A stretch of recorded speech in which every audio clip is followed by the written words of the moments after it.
Dear students, welcome to my channel. In this video, I am going to explain how to create the tabular column for this beam reinforcement BBS.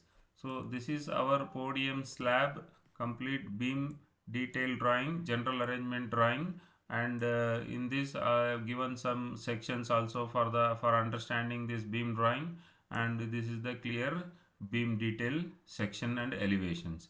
So, and as per this beam layout and according to the number of beams and as per this beam detailings, we have to create the Excel sheet to do this BPS calculation.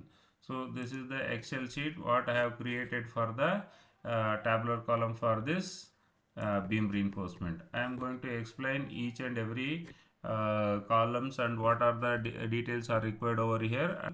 I am going to explain. So before going to start this video, whoever is not subscribed, please subscribe to my channel and press the bell button and select all. Come, we'll start the video. So in this is our podium slab beam reinforcement. So already everyone is know how to create the Excel sheet and how to create this tabular column and how to bold this line, how to select this Excel sheets and all. So for that I have clearly explained while doing in the footing drawing. So if you want, you can check this ID card, then you will learn from that drawing so how to create the tabular column and all. So in this one I am going to explain what are the contents and what are the tabular columns are required for this to explain. As it is, you have to create the heading. You can write podium slab beam reinforcement BBS.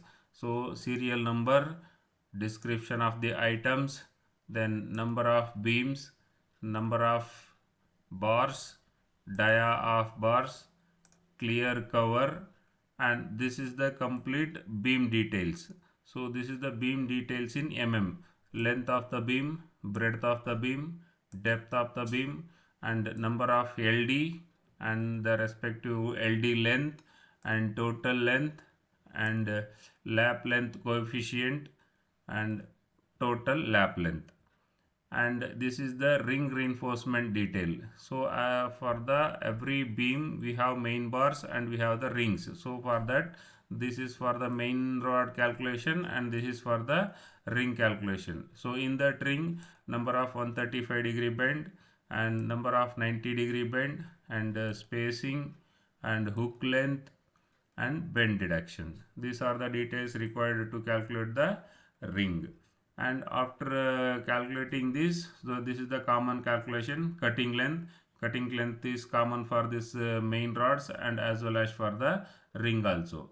Then after calculating the cutting length, then total number of bars and total length in meter and unit weight of the respective dia of the bar and total weight in kg. Then after calculating total weight, so we have to bifurcate all this dia wise reinforcement. So this is the total length in kg. So next 8 mm dia, 10 mm dia, 12 mm dia, 16, 20, 25 and 32. These are all the our dia wise total quantities. We have to bifurcate by adding the if condition formula. So this I will explain in the next video. This is how to create the tabular column. That is the main theme for this video. I hope you people will like this video. Kindly like and share with your friends and colleagues, and if you have any comments, please comment in the comment box. Thank you very much.